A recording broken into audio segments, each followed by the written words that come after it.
టీఆర్ఎస్లో కుటుంబ కలహాలు తారాస్థాయికి చేరినవంటానికి ఇంతకంటే ఎక్కువ ఉదాహరణ అక్కర్లేదు. కవిత గారే రాసిన లేఖ లీక్ చేసింది ఎవరు? అది కవిత ఆఫీస్లో ఉండే ఎవరి కోవట్లు లీక్ చేసిండ్రు, లేదంటే కేసీఆర్ ఆఫీస్ నుంచైనా రిలీజ్ కావాలి. అది ఫామ్ హౌస్ నుంచి కానీ లేకపోతే ఇతరత్ర ఎక్కడి నుంచి అయినా సరే. మరి కేసీఆర్ ఆఫీస్ నుంచి లీక్ చేసింది ఎవరు?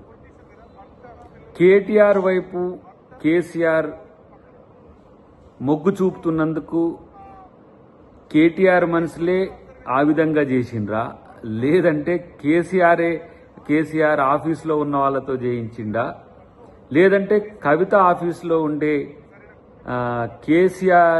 కేటీఆర్కి సంబంధించిన వాళ్ళు లీక్ చేసిందా అనేది వాళ్ళే చెప్పాల్సిన అవసరం ఉంది. కాబట్టి ఇలా వాళ్ళ మధ్యన ఉన్న ఏవైతే అనైక్యత ఉందో వాళ్ళు సరిచూసుకోలేక కాంగ్రెస్ మీద ఆరోపణలు చేసిన, కాంగ్రెస్ ప్రభుత్వం ఏదో చేసిందని చెప్పినది ఏదైతే ఉందో అది ఉత్తదని తేలిపోయింది.